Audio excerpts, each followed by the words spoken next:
जेलिया में बैठी रानी देवकी सपना एक देखाई सपना एक देखाई हो।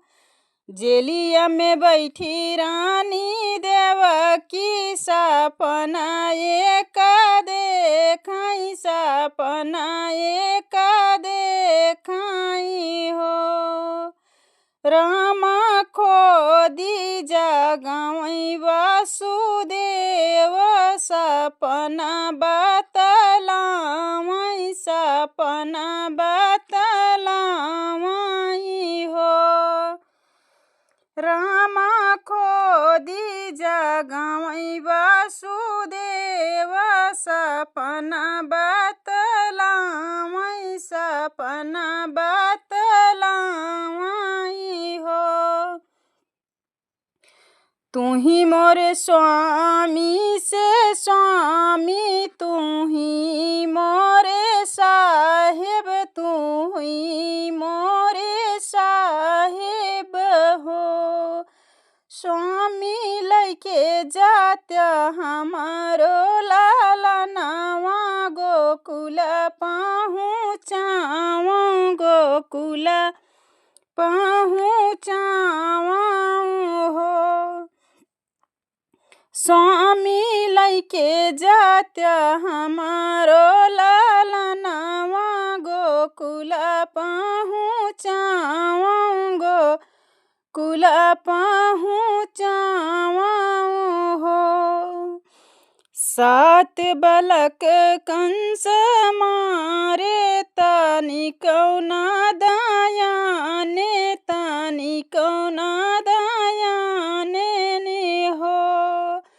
स्वामी अठवा के लेत्या बचाई त गोकुल पहुँचावा त गोकुल पहुँचावा हो। स्वामी अठवा के लेत्या बचाई त गोकुल पहुँचावा त गोकुल पहुँचावा हो। एतन जस सुनी जा पही भैया कंस त होई निर्दयिया त होई निर्दयिया नु हो।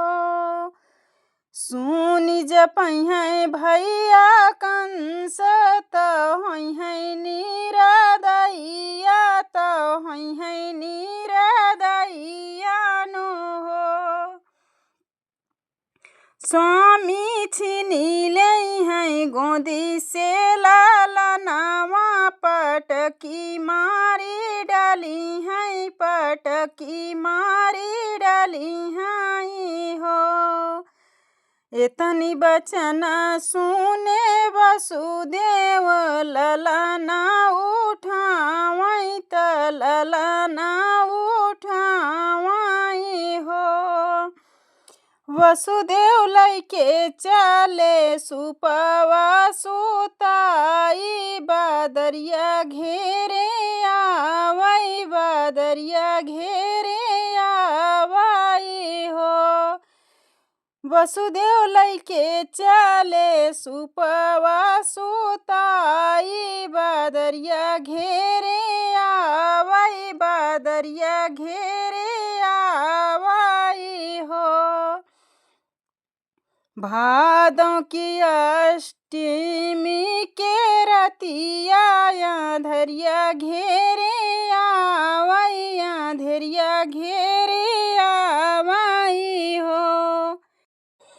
भादों की अष्टमी के रतिया धरिया घेरे आवई धरिया घेरे आवई हो।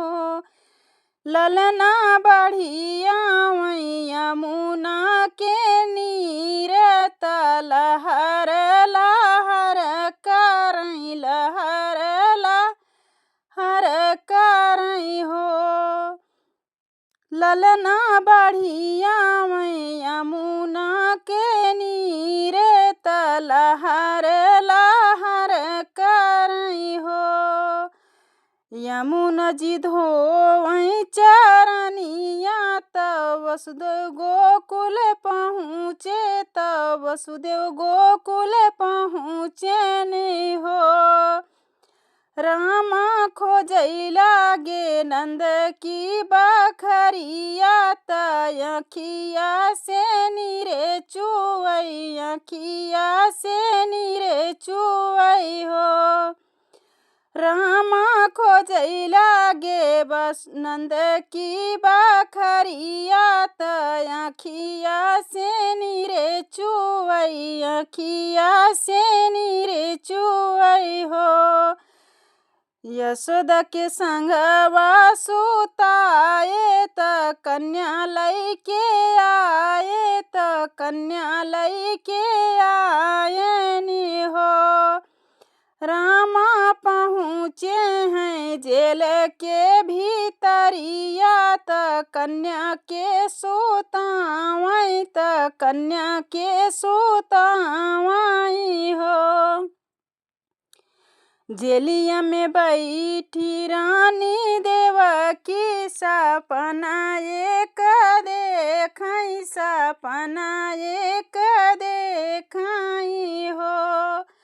रामा खोदी जगमई वसुदेव सपना बतलावई, सपना बतलावई हो।